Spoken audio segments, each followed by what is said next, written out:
3 days earlier, he'd still had a car. 2 days earlier, he'd still had hope. Now, after getting cheated out of his last paycheck by a construction boss who vanished overnight, Ethan had nothing except $42, a dead phone, and nowhere to go. The storm worsened. Lightning flashed across the empty fields. That's when he saw the farmhouse. A warm yellow light glowed through the windows. Smoke curled from the chimney. Beside the house stood an old red barn. Ethan hesitated at the gate. He hated asking for help, but he hated freezing even more. He walked to the porch and knocked softly. No answer. He knocked again. After a moment, the door creaked open. An elderly woman stood there wearing a gray sweater and holding an oil lantern. Her silver hair was tied back neatly, and her tired blue eyes studied him carefully. "Yes?" Ethan swallowed hard. "Ma'am, I'm sorry to bother you. My car broke down a few towns back and I've been walking since yesterday. I don't need much. I was wondering if maybe I could sleep in your barn tonight." The woman looked past him at the rain, then back at his soaked clothes. "You eaten?"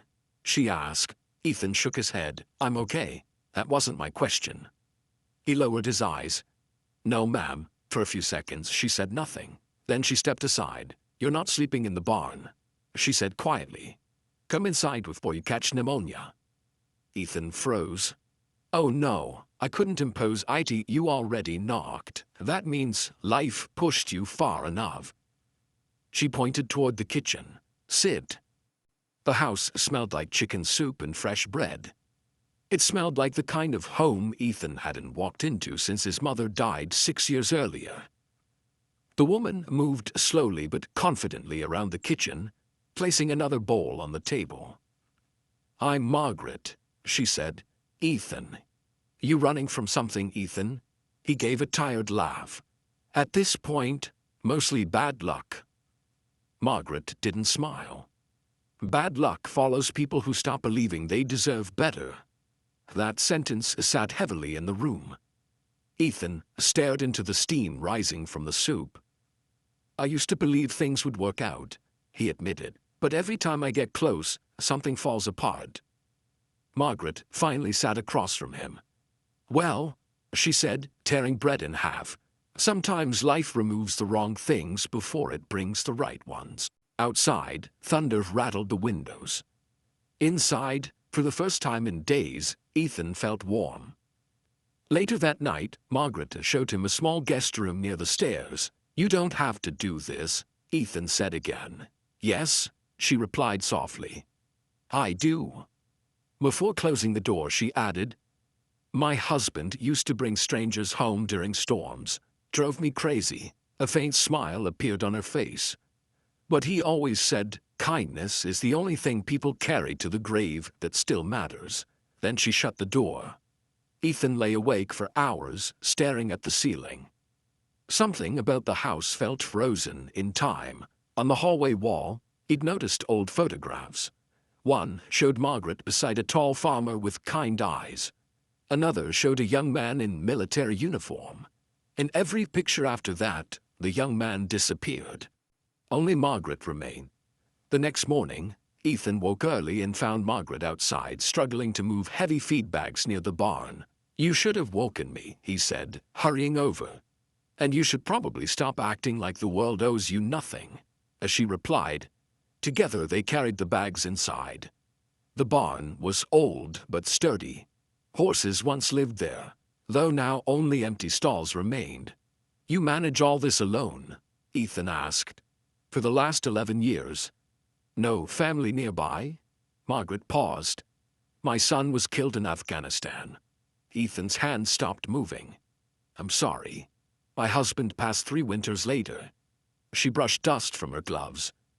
"After that, it's mostly been me in the silence." For a moment, neither spoke. Then Ethan noticed part of the barn roof sagging badly. "That beam's gonna collapse eventually," he said. Margaret sighed. "I know. Haven't had the money to fix it." Ethan looked up at the structure carefully. Years of construction work kicked in instantly. I can repair it. With what money? I didn't say, hire someone, he replied. I said I can fix it. Margaret studied him suspiciously. You'd work for free? Ethan shrugged. You fed me. For the first time since he arrived, Margaret smiled fully. It changed her whole face. The repair took 3 days. Ethan worked from sunrise until dark, using old lumber, rusted tools, and pure determination. Margaret cooked every meal. At dinner, they talked more each night, about grief, about regret, about loneliness. Margaret learned Ethan once dreamed of opening his own woodworking business, but gave up after repeated failures. Ethan learned Margaret played piano every Sunday until arthritis stiffened her hands. Slowly, the silence inside the house disappeared. On the 4th evening, a pickup truck pulled into the driveway. A tall man stepped out. Margaret stiffened instantly. Ethan noticed. Who was that? My brother-in-law, she muttered coldly. The man entered without knocking. Well, he said, removing his hat. Looks like you finally hired help. His eyes narrowed at Ethan. Margaret's voice turned sharp. What do you want, Harold? Harold glanced around the aging house. I came about the property. Margaret said nothing. Harold sighed dramatically. You can't maintain this place forever. Sell it to me before taxes bury you. I already told you no. You're alone, Margaret. I'm not helpless.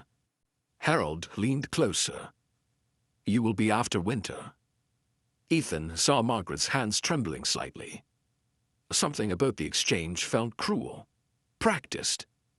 Harold noticed the repaired barn roof through the window. You paid someone for that? He scoffed. No, Ethan answered calmly. Just helping out. Harold smirked. That's cute, but charity doesn't save farms. Then he left. The truck disappeared down the road. Margaret quietly sat at the table afterward, staring into nothing.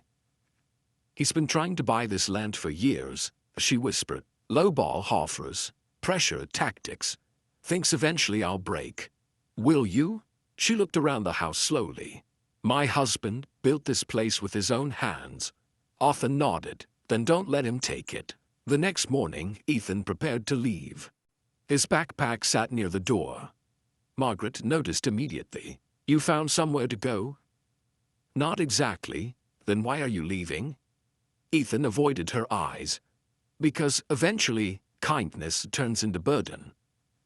Margaret walked to the kitchen silently. She returned holding an old metal box. Inside were folded papers. She handed them to him. What's this? Business licenses, she said. My husband's. Ethan frowned. He used to build custom furniture in that barn before farming took over. She pointed outside. He always believed good craftsmanship never dies. Ethan looked confused. Margaret took a slow breath. The town 40 minutes from here has a fall market every month. People pay ridiculous prices for handmade furniture now. She looked directly at him. You said that was your dream, wasn't it? Ethan stared at the papers. You barely know me. No, she said softly, but I know broken people when I see them. Tears burned unexpectedly behind Ethan's eyes. Nobody had believed in him for years, not like this. Margaret smiled gently.